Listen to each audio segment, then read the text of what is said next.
북미회담이 있을 것 같죠. 베트남 아니면 태국에서 열린다고 하는데요. 굉장히 중요한 회담이고요. 그래서 이 회담에서 이제 남북 관계에 어떤 변화가 온다면 이제 모든 게 새로워질 수 있는 좋은 기회이기 때문에 계속 백악관을 위해 기도하시고요. 물론 청와대를 위해서도 기도해야 되고요. 여러분, 백악관에 청교도의 자녀들이 많아요. 신실한 일꾼들이 많습니다. 정말 기도 많이 하고요. 대통령 보좌하면서 이렇게 바른 소리하는 하나님의 사람들이 많은데 기도 많이 하셔서 미국의 모든 정책을 행할 때 한반도의 우선순위를 두고 기필코 한반도를 평화의 땅으로 만듭시다. 그렇게 좀 정책을 만들어서 추진할 수 있도록 계속 기도하신다면 다음 달 회담에서 뜻밖의 결과가 나오면 진짜 남북한이 놀라운 변화가 되면서 뭐 경기며 교류며 선교며 모든 게 새로워질 수 있기 때문에 기대감을 갖고 기도해 주시기를 바라고요. 우리나라는 분단 국가잖아요. 지상의 유일한 분단 국가 때문에 우리 아들도 지금 의무적으로 군대를 가잖아요. 딸만 둔 집은 좀 불공평한 것 같아요. 전 딸도 군대를 가야 한다고 생각을 해요. 전 아들만 둘이기 때문에 다 군대를 가야 되니까 할 일 많은 세상인데 그 시간을 허비하는 것처럼, 그죠? 매여 가지고 훈련을 받아야 되는데, 그래서 아이들이 가정을 떠나서 이제 병영에 들어가서 훈련을 하고 고생을 하는데요. 한 번씩 밤에 팬티 입고 야간 훈련, 이제 비상 소집도 하고요. 행군도 야간 행군도 하고 모의 전쟁도 하면서 고생을 많이 합니다. 그런 우리 나라적 상황이기 때문에 이런 전쟁에 대해서 좀 익숙한 우리 경험이 있기 때문에 영적 전쟁도 그렇게 저를 이해하리라 생각이 들고요. 오늘 사도 바울의 말씀을 보면 이 사도가 지금 세상이 어떻게 돌아가는지를 어떻게 보시는지 그 사도의 관점을 한번 보시죠. 에베소 2장 2절 같이 한번 읽어보도록 하겠습니다. 시작. 그때 너희는 그 가운데서 행하여 이 세상 풍조를 따르고 공중의 권세 잡은 자를 따랐으니 곧 지금 불순종의 아들들 가운데 역사하는 영이라. 지금 사도께서 세상을 바라보는 관점이 뭐예요?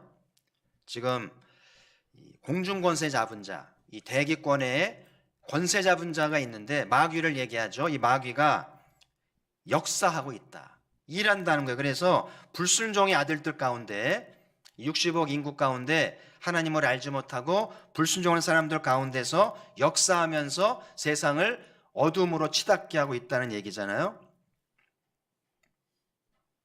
그래서 사도 당시나 지금 21세기나 다를 바가 없고요.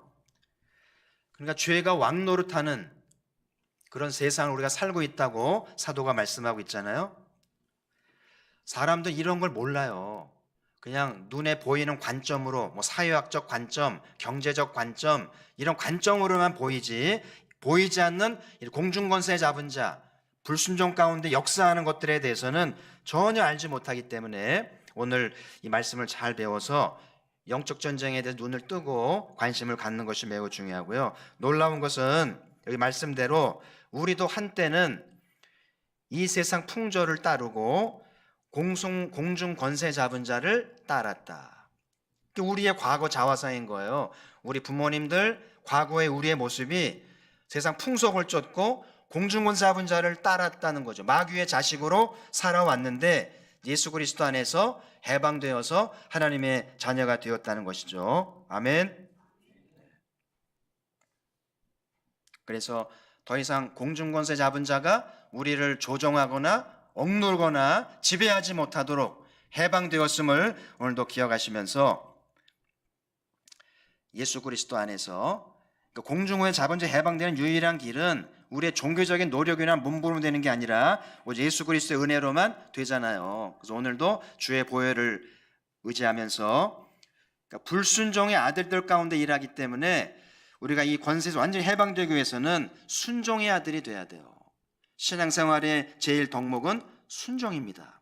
순종하지 않으면 여전히 마귀 역사가 있을 수 있기 때문에 순종의 아들이 되어서 주님께 복종하고 주님을 따를 때 완전히 해방이 되면서 주의 자녀가 되면서 영적 전쟁을 치를 수 있는 준비가 되는 것이죠. 그래서 오늘 사도께서 이런 세상이기 때문에 전신갑주를 입고 공중권세 잡은 자를 대적하고 싸우라는 거예요. 혈과 육으로 싸우지 말고 영적으로 싸우라는 이야기인데, 그래서 지난주에는 전신갑주 입어야 할 이유들과 방법을 나누었고요. 오늘은 이제 실제로 전신갑주 입는 시간이니까 잘 배우시고, 오늘 시간이 되는 대로 다 못하면 다음 주에 하면 되니까 잘 배우셔서 올 한 해 가포교 영적 전쟁을 수행하는 선교하는 교회답게 기도하는 저희가 되기를 바라고요. 영적 전쟁에 능한 리더가 나와야 돼요. 전쟁은 훌륭한 장군이 있어야 잘 치르잖아요. 그러니까 교회도 이 전쟁을 잘 치르려면 이 영적 전쟁을 잘 치를 수 있는 기름 부으심과 리더십 있는 자들이 나와서 이 전쟁을 수행할수록 훈련되어지고 준비되는 것이 굉장히 중요하다는 것을 기억하면서, 자, 오늘 읽은 말씀을 순서대로 지난주에 말씀드린 대로 옷도 입는 순서가 있어요. 그래서 오늘 순서대로 다시 재조정하시고요. 늘 순서대로 입을 줄 아는 우리가 될 첫 번째 입을 것은 진리의 허리띠를 매는데요. 이것은 자신감, 이 허리띠는 자신감을 상징하는 거예요. 그래서 사람들이 집안일을 하든 뭐 교회 일을 하든 무슨 일을 할 때는 허리띠를 졸라매죠. 상징적이잖아요. 꽉 조여 매야 듯이. 왜냐하면 힘은 허리에서 나오는 거잖아요. 그래서 악어 허리띠가 왜 유명한 줄 아세요? 악어가 허리 힘이 세기 때문에. 악어 가죽으로 허리띠를 떼면 힘이 더 나는지 모르겠어요. 여러분 역도 선수들이 이렇게 역기를 들어오는 거 기억하시죠? 사진을 보시면 누군지는 아시죠? 한국의 역사 장미란 선수 은퇴했습니다마는 늘 역기를 든 다음에 무릎 꿇고 기도하는 모습이 참 신실한 훌륭하게 쓰임 받을 하나님의 자녀인데요. 그 역도 선수 중에 주목해야 할 것이 그 허리에 허리띠가 보통 허리띠가 아니고 굉장히 두꺼워. 남자는 2배로 두껍습니다. 그래서 이제 역기를 들러 나오면은 기압을 아주 크게 지르고요. 역기와 싸우는 거거든요. 몇 배 무거우면 어떻게 됩니까? 제정신으로 못 들어요. 그래서 막 힘을 모으고 집중을 한 다음에 이제 손에 밀가루 바른 다음에 허리띠를 최대한 졸라매죠. 꽉 졸라맨 다음에 들어야 힘이 나오니까. 그래서 영적 전쟁을 치르기 위해서 제일 먼저 입어야 할 것은 허리띠를 졸라매는데 힘을 써야 되는 거예요. 힘을 최대한 모아서 이 마귀를 대적해야 되기 때문에 이제 허리띠를 졸라매는데요. 그래서 역도 선수들이 허리띠를 졸라매고 눈을 부릅뜨면서 기합을 지르면서 이렇게 자신감 이렇게 갖는 것처럼 이 전쟁을 수행하는 그리스도인들도 좀 자신감을 갖고 이제 집중할 줄 아는 것도 굉장히 중요하고, 자 그러면 이 허리띠와 같은 힘을 주는 게 뭐라는 거예요? 무슨 허리띠? 진리. 진리라는 허리띠라는 거예요. 진리는 뭡니까? 진리는 예수 그리스도인데요. 좀 뜻으로 말하면 진리는 거짓과 반대잖아요. 거짓이 아닌 것, 변함이 없는 것, 영원한 것, 우리가 믿고 내 목숨을 맡길 만한 것, 그게 진리잖아요. 그래서 진리가 충만할 때 힘이 나오고 자신감이 나오는 거예요. 아시겠죠? 그래서 신앙생활 할 때 의문점이 많은 사람, 하나님이 계신가? 하나님 이렇게 의문점이 있고 이렇게 하는 사람들은 힘을 못 써요. 신앙생활 열심히 하는 사람 치고 의문점 많은 사람은 없어요. 의문점을 해소하고 확신 가운데 자신감이 있어야 열정으로 하고 목숨을 걸지 않겠어요? 그래서 주의 일을 잘해서 힘을 쓰려면 이 삼위 하나님에 대해서 잘 공부해야 되고 은혜를 받아야 돼요.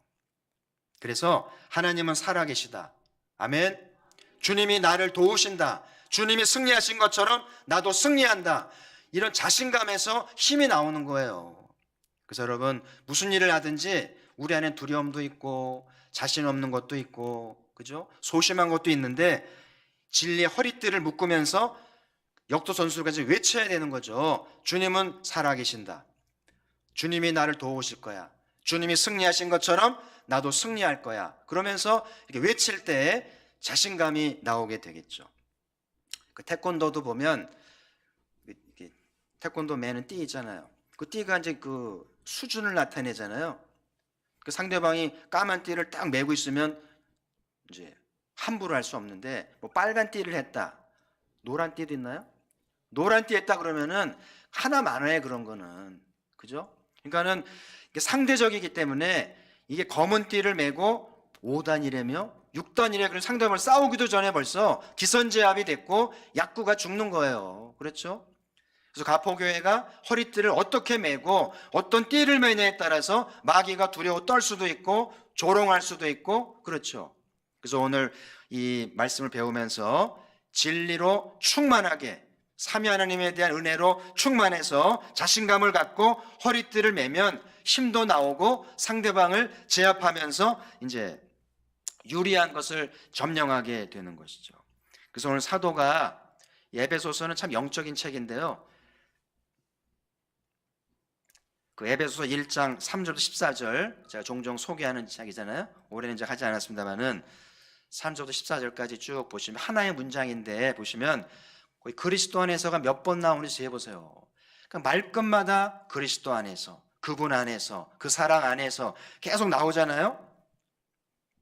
그리스도가 진리이기 때문에 그분 안에 있을 때 허리띠를 졸라맨 것처럼 힘이 나오고 확신이 나오기 때문에 사도가 옥중에서 계속 그분을 외치는 거예요. 그렇지 않으면 옥이라는 두려움도 있고 죽음에 대한 두려움도 있고 그죠? 못 삽니다. 우울증 걸리죠. 근데 그 중에서도 이렇게 그리스도 안에서 외치면서 자신감을 얻으면서 두려움이 없이 순교를 두려워하지 않고 싸워가잖아요. 지금 사도가 옥중에서 이 편지 쓰는 거 아니에요? 진리 되신 예수님으로 허리띠를 졸라매고 힘을 쓰고 계시는구나. 자신감 잃지 않고 우리 성도들에게 편지를 보내시는구나. 할렐루야. 그래서 우리는 이 편지를 읽으면서 우리도 사도에게 있었던 영적인 힘과 은혜가 전달이 되는 거예요. 자, 두 번째 입어야 할 옷은 이제 의의 흉배를 입는데요. 의의 흉배는 이제 바른 삶이라고 되겠어요. 흉배는요, 이 가슴에 중요한 게 많잖아요. 심장도 있고 폐도 있고 그죠? 간도 있고 중요한 장기들이 있기 때문에 여길 다치면은 치명적이에요. 다리 같은 거 맞으면 뭐 쩔면 되는데 여기 맞으면 죽을 가능성이 많기 때문에 그 장수들은 여기에 이제 두꺼운 이제 흉배를 붙여서 보호를 하잖아요. 영적 전쟁을 치르려면 흉배를 그다음 이제 입어야 되는데 이거는 우리의 바른 삶이에요. 그래서 우리가 누군가에게 정죄를 당하고 약점을 잡히잖아요. 뭐 돈구가 암담다든지 자꾸 시간을 어긴다든지 아니면 저게 뭔가 실수하고 이렇게 자꾸 그러면은 치명적인 약점이 되는 거예요. 마귀는요, 우리 약점을 이렇게 집요하게 이렇게 해가지고 우리를 정죄하기 때문에 이 전쟁을 잘 치르기 위해서는 삶이 좀 더 바르게 돼야 할 것을 기억하시길 바라고요. 누군가를 전도할 때도 약점을 잡히면 절대 전도 안 돼요. 그래서 누군가를 전도하고 이 전쟁을 치르려면 삶을 바르게 하고 고쳐야 할 것들을 꼭 기억하시길 바라고, 우리는 믿음으로 구원을 받죠. 근데 불신자들은 그걸 몰라요. 그러니까 우리의 행동으로 구원받을지를 결정하는 거예요. 아시겠죠? 그래서 그리스도인들이 바르게 살지 않고 약점을 잡히고 정죄를 당하면 그 사람들이 구원받을 길이 없는 거예요. 그래서 의의 흉배가 굉장히 중요하다는 것을 기억하셔야 되겠고요. 우리 교회가 이제 여기 결핵병원 오랫동안 전도팀에 가서 도왔잖아요. 이제 환우들 섬기고 또 교회와 협력해서 간직도 하고 이렇게 섬겼는데 한 번은 그 얘기해가지고 들으니까 연말에 이제 그 병원을 봉사한 여러 기관들을 초대해서 위로하고 또 포상하는 시간들이 있던 것 같은데 우리 교회도 가서 상을 받아온 적이 있는데 그때 알게 된 게 뭐냐면 굉장히 많은 기관과 종교단체가 여기를 와서 봉사하는데 우리는 너무 작게 한 거더라고요. 뭐 수많은 이단들이며 타종교며 일반 봉사단체들이요 어마어마한 돈을 갖다 두고 간식을 막 이렇게 가져오면서 너무 부끄럽더라고 우리 교회가 바로 옆에 있는데. 그래서 그때 처음 한 게 그러니까 환우들이 볼 때나 병원 측에서 볼 때는 뭐 이단인지 뭘 압니까? 다 그거 아니겠어요? 근데 막 이단들이 너무 많이 구원 이렇게 선행을 하고 재정을 갖다 붓고 그러니까 교회보다 그 사람들 더 좋아하는 거예요.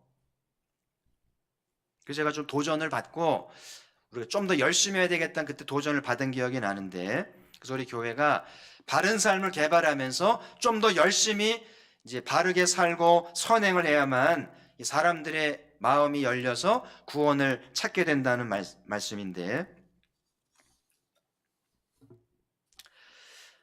베드로전서 3장 1절 2절에 보시면 아내의 행실로 말미암아 구원을 받게 하려 함이니 너희의 두려워하며 정결한 행실을 봄이라.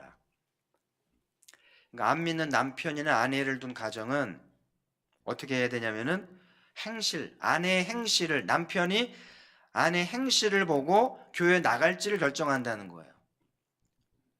얼마나 전도를 잘하고 교리를 전하느냐가 아니고 얼마나 살림을 깔끔하게 하고 내조를 잘하고 행실이 바른지를 보고 교회 나갈지를 정한다니까. 사도께서 행실을 바르게 하라는 거죠.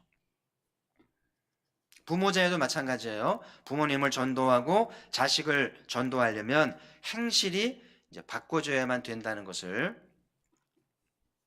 우리 교회가 배우자가 구원받아야 할 가정도 있고요. 애들이 교회 안 나오는 집도 있고 부모님이 안 나오는 집도 있고, 제일 어려운 전도가 가족이거든요. 너무 잘 알아요. 우리 약점을 너무 잘 알고 지난 날을 알기 때문에 쉽게 복음을 듣지 않아요. 그래서 정말 행실을 바르게 하지 않으면 참 어려운 게 가족 전도인데, 2019년도 우리 온 가족이 우리의 바른 행실로 다 구원받기를 축복합니다. 구원을 받았더라도 거기까지만인 가정도 많아요. 근데 교회는 가준다. 거기까지예요.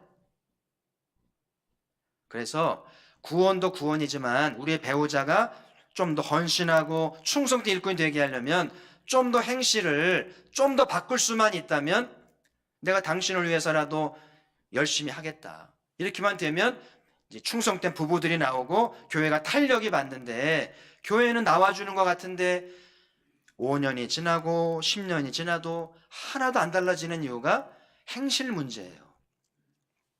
그래서 그 자녀든 부모님이든 배우자든지 간에 우리의 흉배를 붙이고요, 좀 더 삶을 바르게 하고 정직하게 하고 성실하게 하고 희생적이 돼서 좀 참고 희생하면서 이제 구원할 줄 아는 우리가 돼서 가포교회가 온 집안이 구원받아서 힘있게 주를 섬기게 되기를 주의 이름으로 축복합니다.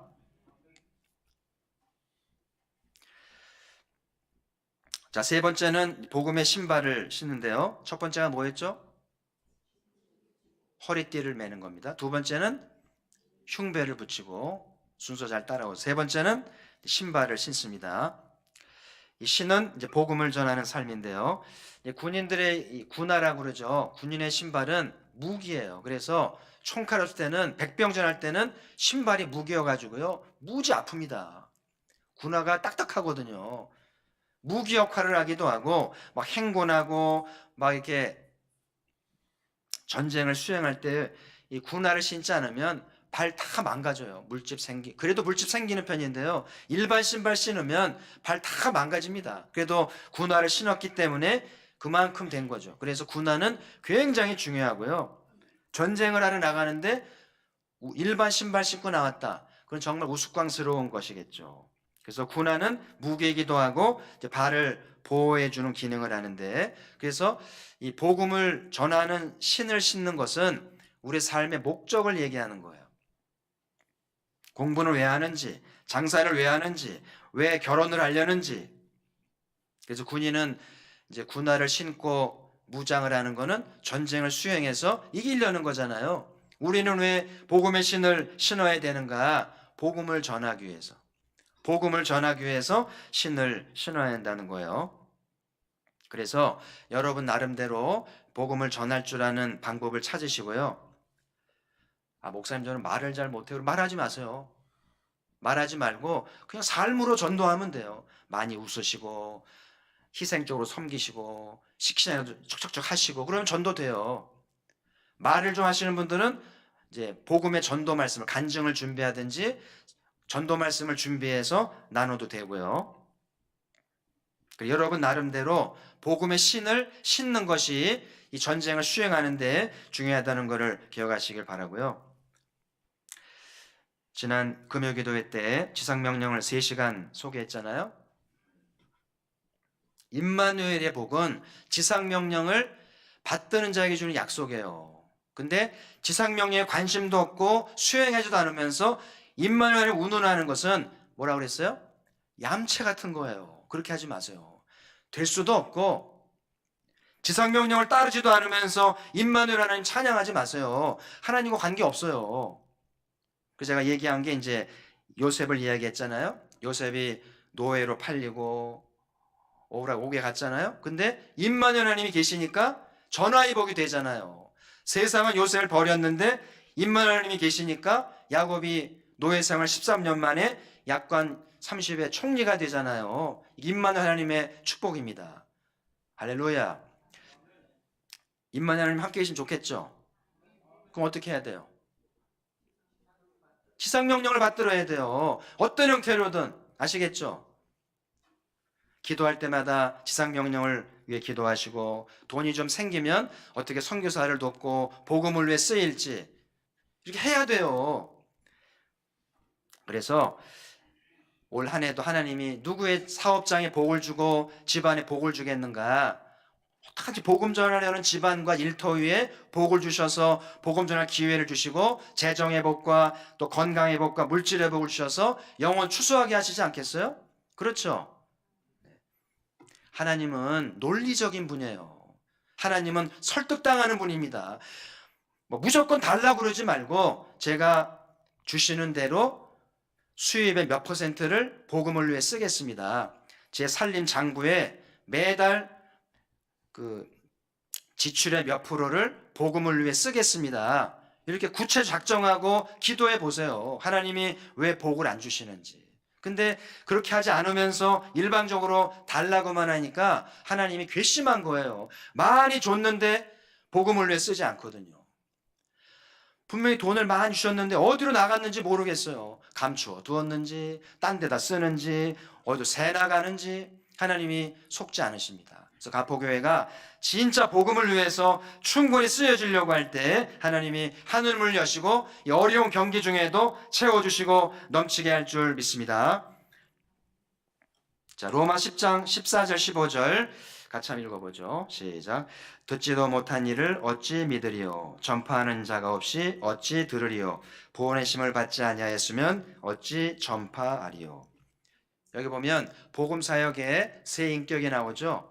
보내시는 자 하나님, 복음을 전하는 자 그리스도인, 그 다음에 복음을 받는 자 불신자잖아요. 이 세 인격이 어우러져야 이제 하나님의 복음이 완성이 되겠죠. 여러분, 전도는 내가 하는 게 아니에요. 하나님이 보내셔야 가는 거예요.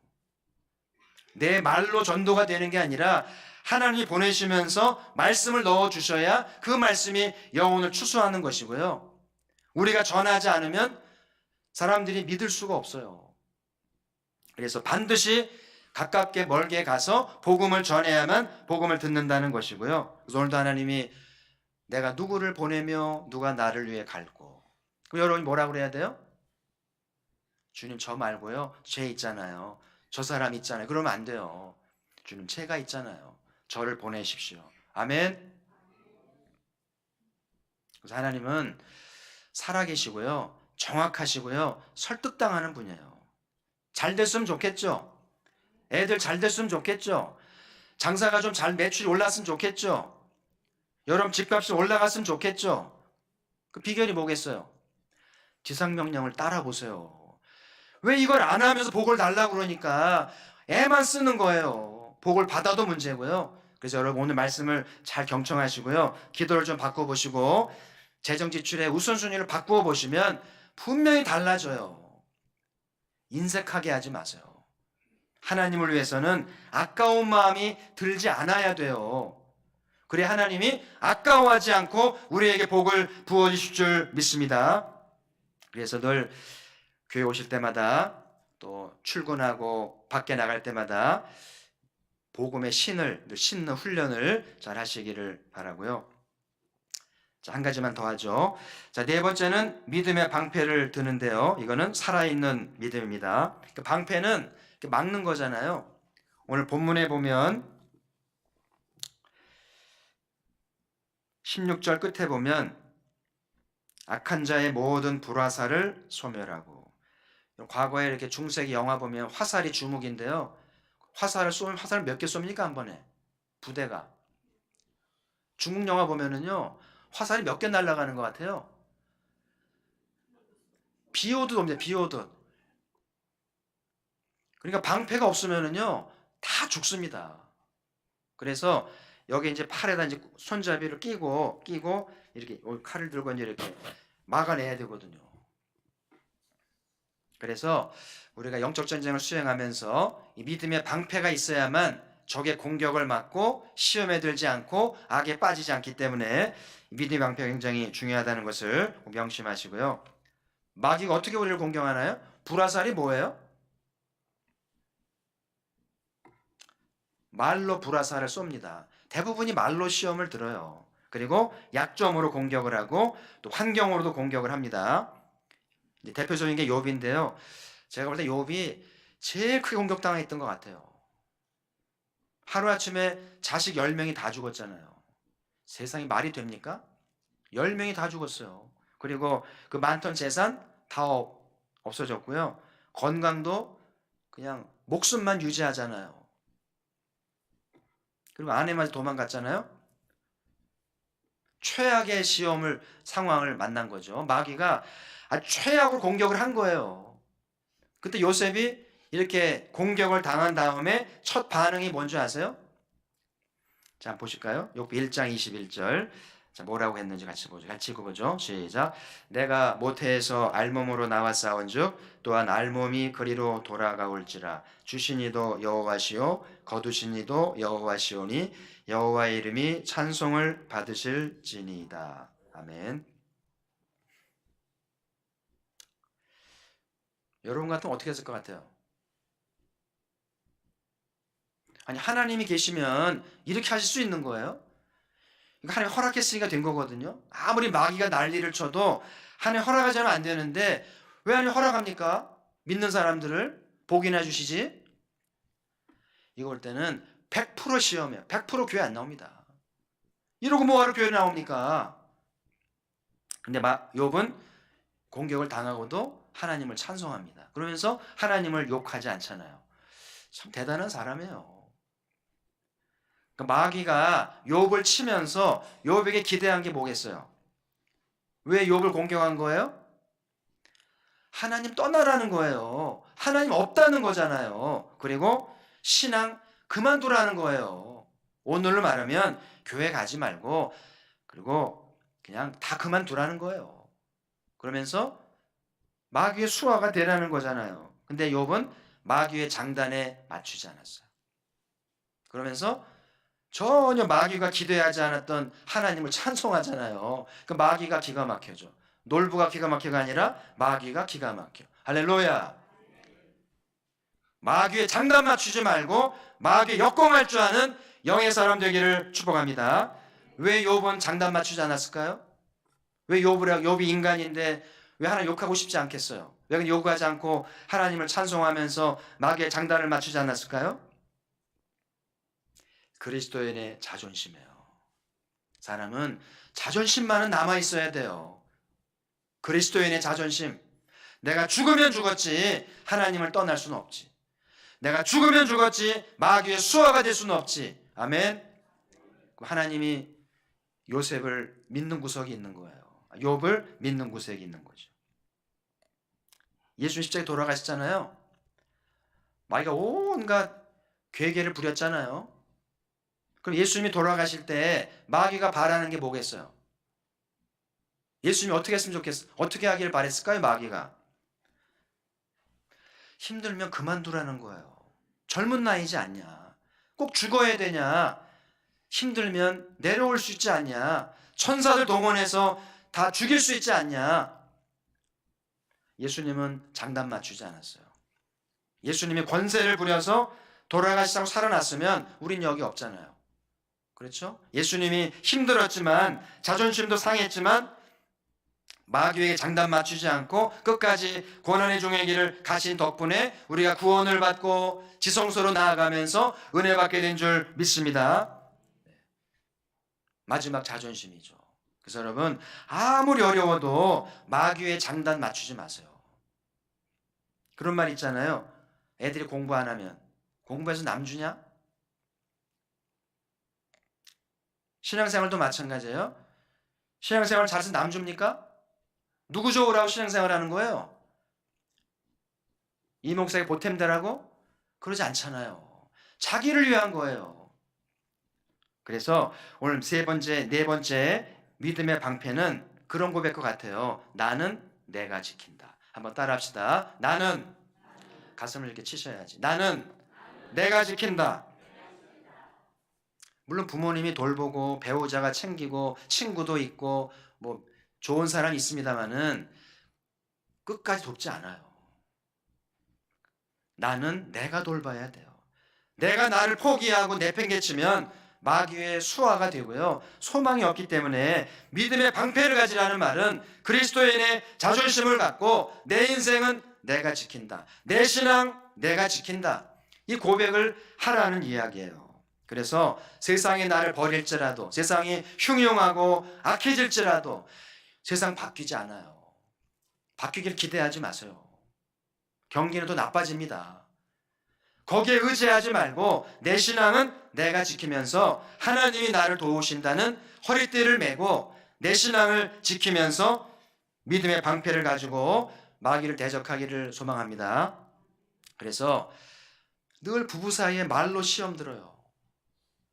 부모 자식 사이에도 교인들 사이에도 늘 말의 실수 때문에 이렇게 불쑥 나온 말 때문에 다 시험 들고 넘어지는데요. 그때마다 믿음의 방패를 갖고 나를 지켜야 돼요. 그래서 그 말과 이 공격들을 다 막아내면서 쳐내지 않으면 다 무너지는 거죠. 그 주기도문에 보면 그런 기도 나오잖아요. 시험에 들게 하지 마시고 다만 악에서 구하소서. 이 말은 우리의 신앙생활이 얼마나 시험거리가 많고 악이 많은지를 아셨기 때문에 이 기도를 늘 드리라는 거예요. 올 한 해도 잘 되는 거 고사하고 우선 시험에 들지 않을 수 있다면, 그리고 악에 빠지지만 않을 수 있다면 얼마나 불행 중 다행일런지. 그래서 오늘 믿음 방패를 잘 준비하셔서 무슨 말을 듣든지 어떤 환경을 당하든지 믿음의 방패로 쳐내시고 막아내서 나는 누가 지킨다? 내가 지킨다. 배우자가 지켜주지 않아요. 부모님이 다 지켜줄 수 없어요. 제가 여러분 지켜줄 수 없어요. 여러분 자신은 자기의 신앙을 지키는 것이 믿음의 방패인 것을 기억하면서 시간이 다 돼서 이제 정리하고 다음 주에 계속하도록 하죠. 운전 면허증은 있는데 운전하지 않는 사람들이 있죠. 손들라고 하진 않을게요. 면허증 반납하세요. 그거 왜 가지고 있는지 모르겠어요. 네. 운전하면 되는데, 그죠? 운전 면허증은 있는데 운전 안 하는 것처럼 전신갑주를 가지고 있고 다 아는데 입지 않는 그리스도인이 있어요. 이거는 부끄러운 거예요. 진리의 허리띠도 가지고 있고 의의 흉배도 있고 방패도 있고 투구도 있고 다 있는데 걸어만 놓고요. 입지도 않네. 싸우지도 않네. 그거 왜 가지고 있어요? 부끄러운 거예요. 그래서 오늘 연초에 이 말씀을 잘 배워서 이제 전쟁을 수행할 줄 알고 이 수행을 위해서 전신갑주를 챙겨 입으시고요. 순서대로 잘 입어서 전쟁에 능한 저희가 되길 바라고요. 지금 전쟁이 치열한 곳은 어디인가? 마귀가 노리는 곳은 어디이며 누구를 제일 공격하고 있는지 생각하면서 열방의 선교사님들, 복음의 현장 아니겠어요? 그래서 늘 교회가 선교사들을 위해, 열방을 위해서, MK들을 위해서 기도를 많이 해주셔야 되고요. 이런 말을 들었어요. 열방의 재난은 지진이든 쯔나미든 여러 가지 그런 재난은 복음을 전할 가장 좋은 기회라고 하더라고요. 무슬림들 전도할 수 없는데 재난이 나면 다 영접하는 거예요.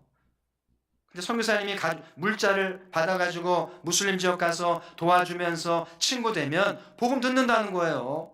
그 재난이 끝나기 전에 복음을 전해야 되는데 교회가 구호 현장으로 가지 않고 물자를 주지 않으면 빈손으로 못 갑니다. 욕먹어요. 그래서 가포교회가 어떤 재난의 소식을 들으면 현장으로 가든지 이렇게 물품을 모으든지 금일봉을 모아서 자꾸 도와줘야 이 최적의 시간에 고난을 받아서 아픔은 있지만 복음을 전할 기회라는 거예요. 그래서 여러분 뉴스나 신문에 어떤 나라의 잔인한 거 보면 이 전쟁을 수행한 사람은 구호하러 가야겠다.